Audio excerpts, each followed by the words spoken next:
Šajā video apskatīsim prēmijuma auto, kas mirdzēja šī gada Briseles autoizstādē.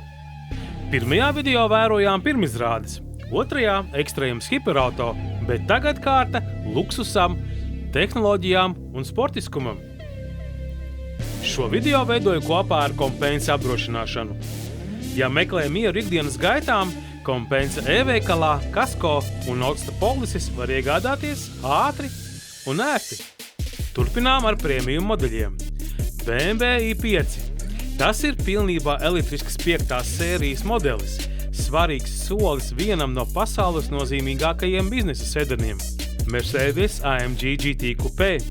Šis vairs nav tikai divvietīgs sporta auto. Tagad modelim pieejama pilnpiedziņa un papildus sēdvietas aizmugurē.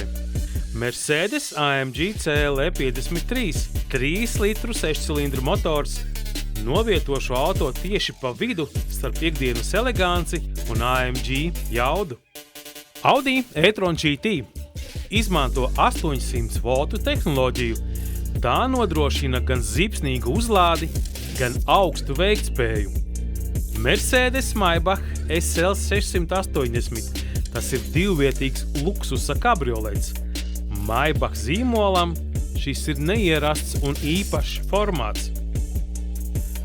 Porsche Macan GTS.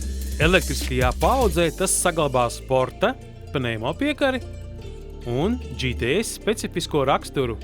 Porsche 911 tārga.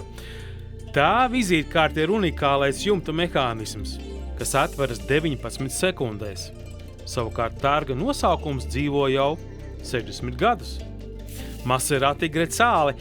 Te itāļu dizains satiekas ar plašumu un maksimālu komfortu. Maserati Grand Cabrio Folklore. Pilnībā elektrisks luksusa kabriolets. Maserati to pozicionē kā ātrāko elektrisko vaļējo auto pasaulē. Alpine A110 GTS. Te ir uzsvars uz zemu masu un ķirurģiski precīzu vadāmību. Lotus Emira. Vēsturisks brīdis. Šis ir pēdējais Lotus sporta auto ar iekšdedzes dzinēju. Bentley Bentayga Speed.